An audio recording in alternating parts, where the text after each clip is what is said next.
À Mama, les journées s'écoulent toujours de la même manière.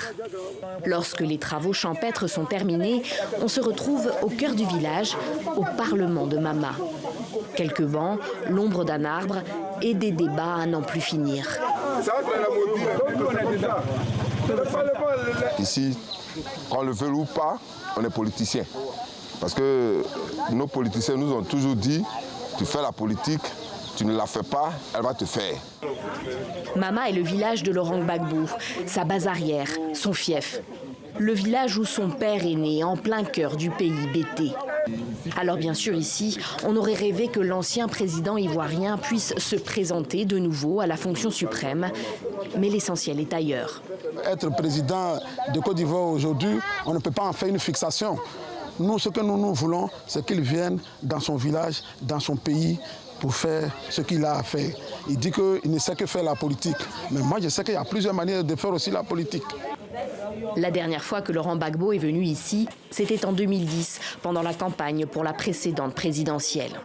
Mais l'enfant du pays est omniprésent.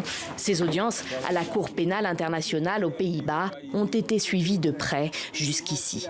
Le jour qu'on avait appris que la CPI a quitté Gbagbo, tout le vieux était en joie. Même les moutons, les poulets dansaient. Après un moment donné, on n'entend plus rien. Pourquoi ? Dans la région, la majorité de la population vote FPI, le parti de Laurent Gbagbo, quand le FPI participe aux élections. Depuis plusieurs semaines, les relations sont tendues avec le camp présidentiel. Des affrontements violents ont eu lieu dans la grande ville de Gagnoa et ici, à Guibéroua. C'est un peu triste ce qui est arrivé à Guibéroua. Aujourd'hui, nous sommes dans des phases de réconciliation, les conciliambules, tout et tout et tout. Les mots d'ordre sont des mots d'ordre qui sont au haut niveau, qui sont lancés. Donc, nous sommes dans cette veine-là. À haut niveau, l'heure n'est pas à la réconciliation. Dans la région de Gagnoa non plus. Le boycott actif reste le mot d'ordre de l'opposition.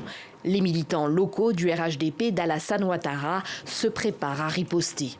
Si les gars veulent continuer de marcher, comme il le dit, mais nous aussi on va sortir. On va les coincer dans leur coin, ils ne pourront pas sortir. Parce qu'on ne peut pas comprendre qu'ils sortent à tout moment, brûler les piniers, empêcher les gens d'évacuer. Les élections auront bel et bien lieu. Il ne peut pas nous empêcher à aux élections. Il ne peut pas empêcher les militants du RHDP d'aller voter. Ça, c'est pas possible.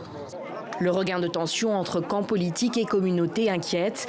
Fin septembre, les chefs traditionnels et leaders de la société civile se sont retrouvés à Payopa, à 15 km de Gagnoa, pour appeler à un dialogue direct entre Alassane Ouattara et Laurent Gbagbo.